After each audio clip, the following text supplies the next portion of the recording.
the Rolla Athletic Booster Club. Here we go, episode 38 of season 1, and we got Coach Killer Miller here with us, head coach of the Rolla Bulldogs. Hey, Tom again. Glad to have you here. Yeah, it's going to be fun. Going to be a fun time today for sure. So let's take a look at what we got going on. We just finished up the regular season. You guys are 21-5 is how you finished up. I think ranked 7. I think 5 actually. I had 7, but I think I saw in the latest poll that, or at least the one that Nice. Dave Roberts had us at 5. I thought it was 7, but We'll take that. We'll take it. And again, you had a good season, a really good season. You got 21-5. Solid. Had some high profile wins as well. What's your thoughts as you kind of look back on that season? Yeah, I felt like it's kind of gone more toward what we thought we had as we left summertime. Coming out of the last season, it's been better than what we were expecting, but we saw what we had in the off season, and certainly it looked like it was going to be a solid team. We're 21-5. We felt like there's some games that maybe we could have picked up there, but hey, there's also games that could have not gone our way as well, and so I guess we're appreciative for what we've gotten, but certainly we've got our sights set on some bigger things as we go along, finish out the season. Well, you think back about, again, just the week before, we talk about the highest of highs where you had the double overtime, come from behind victory against the number 3 ranked and then the lowest of lows after that. Yeah, following that up a week later where we take on Hillcrest and our shots aren't falling. Their shots are falling. They're getting to the rim. We're struggling to get to the rim. Yeah. And again, and on the road, and just the intensity wasn't there that we've seen from the boys all season long. Yeah, it's so we, as a coaching staff, I pull us together from time to time, and we like to just evaluate things, and so we got together actually yesterday to discuss, when we look at our 5 losses, what kind of commonality do we find, and you want to try to find something that maybe you can do something right now to help it a little bit. It's at this point in the season, it's very difficult to have a major fix because you kind of are who you are, and we've built the habits over the course of the season to be pretty much what they are. But one thing that was just kind of glaring to us was we feel like physicality and intensity have been an issue from time to time. We feel like we've improved in that,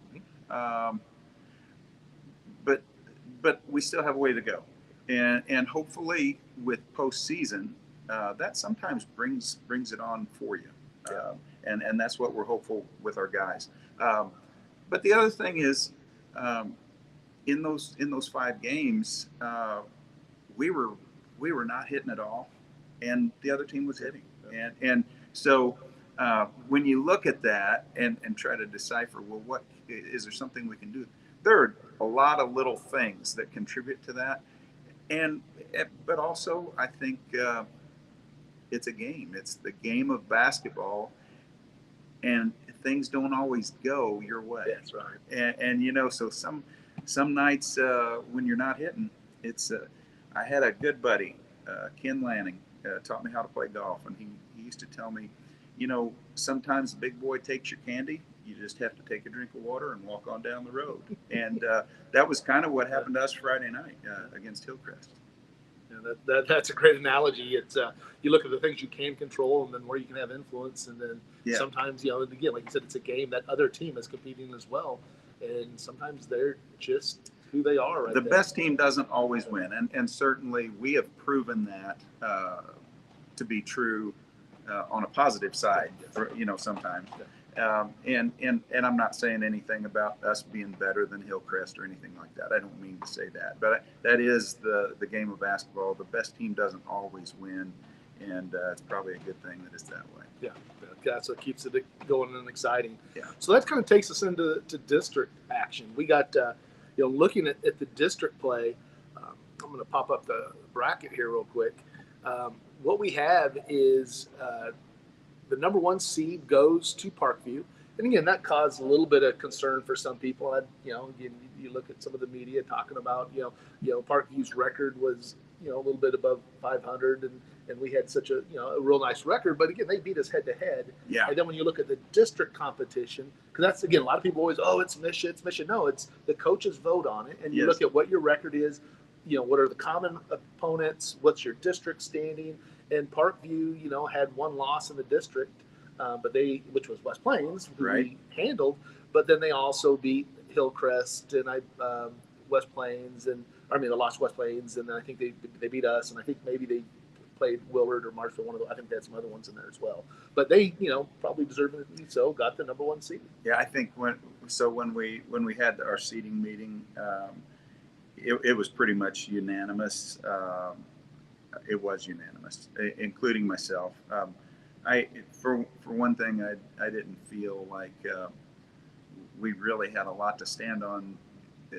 They beat us here on our home floor, and I think that you could look at some of our quality wins and our overall season record, match up those two things, and you could make an argument, but.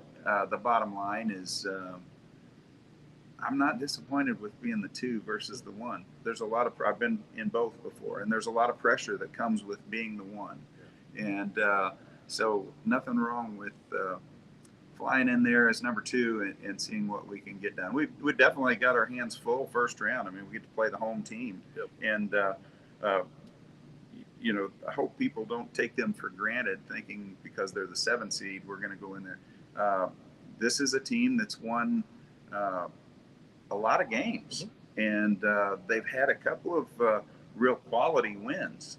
So, and I'm almost blind after watching so much film on them, but this is a team that's got some players that we're going to have to play a good game in order to keep on moving on. And but I also think that we have the personnel.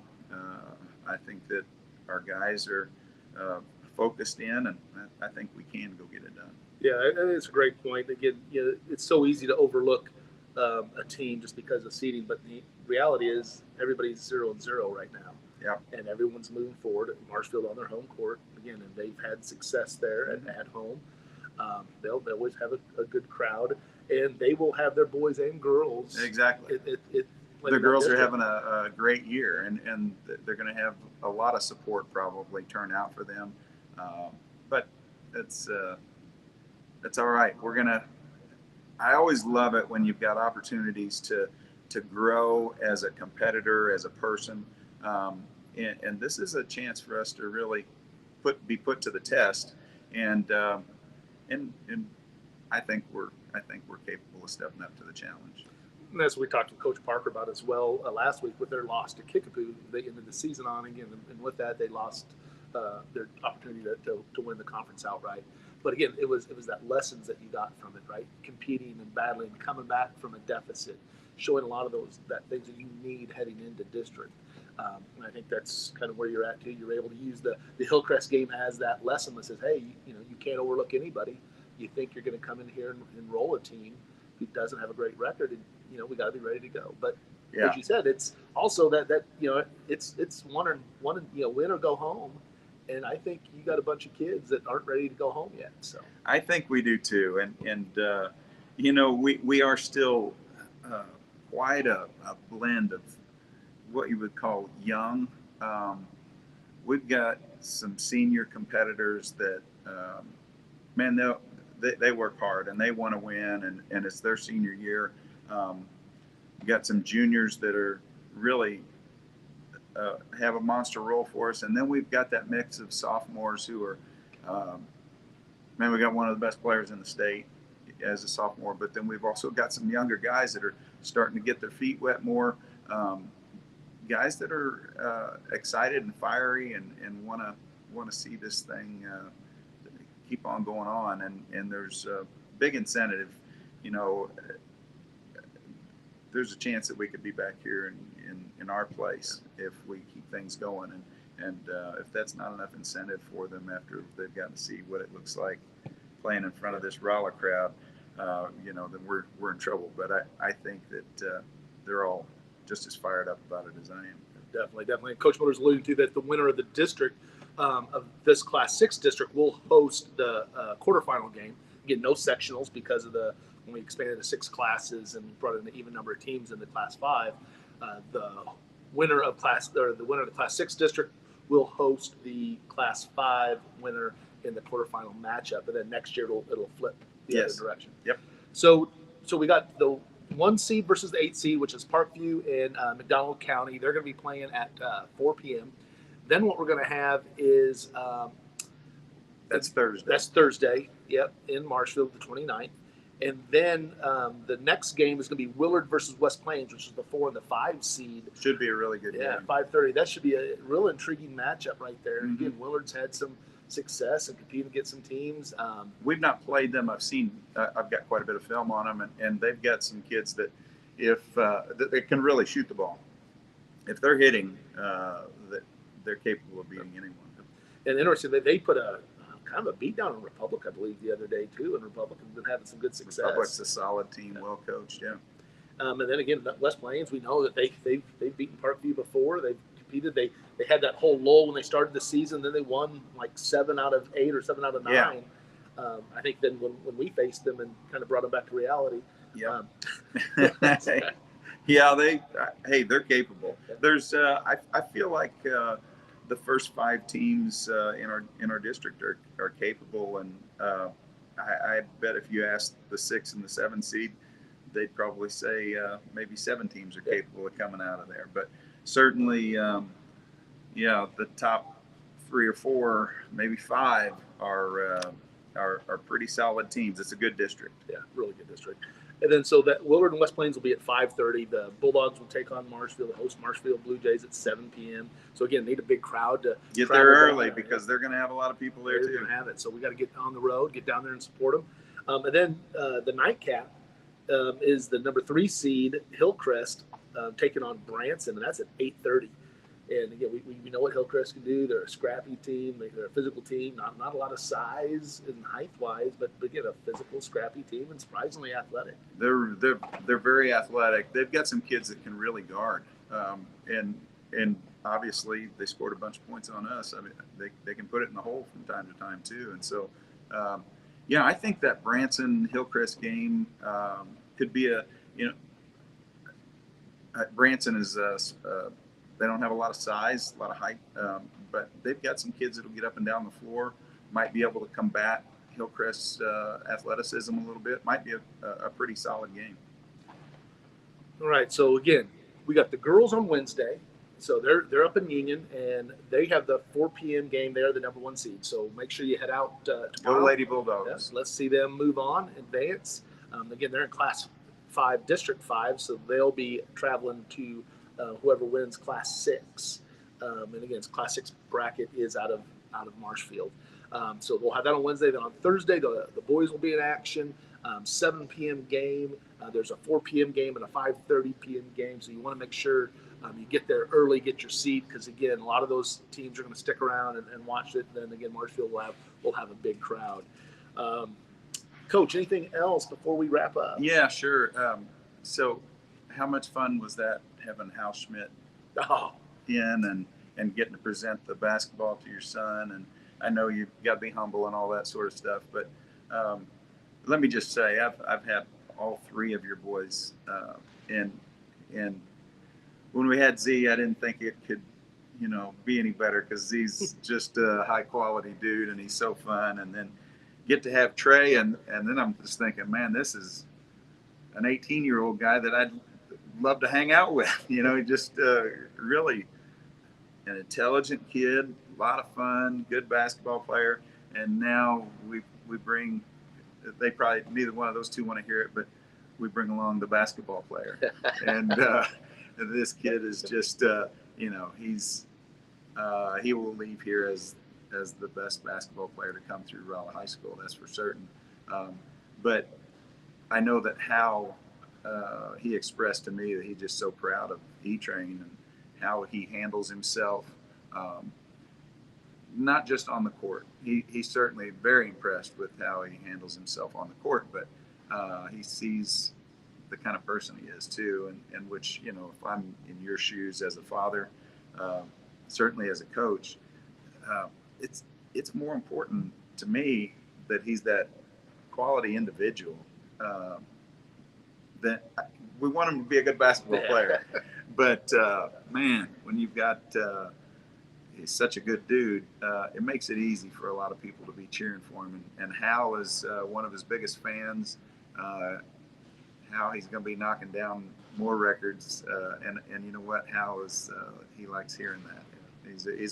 I just really have appreciated getting my time with Hal Schmidt. He's just like E-Train, very quality individual, and so kind of him to make his way back here to help me present that scoring basketball to E.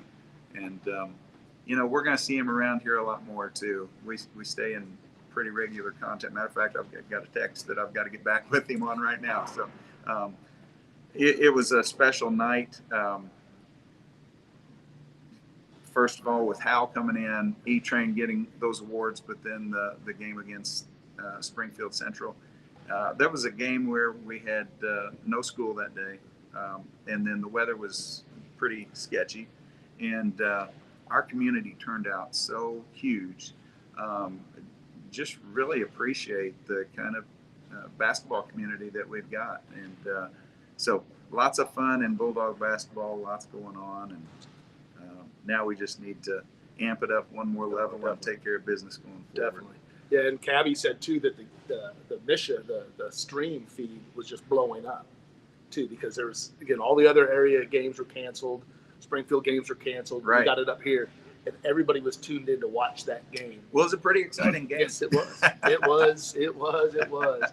Yeah, and Hal's just a great guy. Again, he reaches out to Ethan a lot and talks to him, and he and I have conversations, and all from that meeting that you set up with us in August. Yeah, And, I remember that. And what a role model for Ethan to reach out and kind of Yes. remind him of things and remind him of life, and that's what you want to have, is you want to have that carryover between people from different programs. Again, he's a 1974 graduate, went to Arkansas State. Now he's a radio announcer for Western Kentucky in his retired life after his finance career.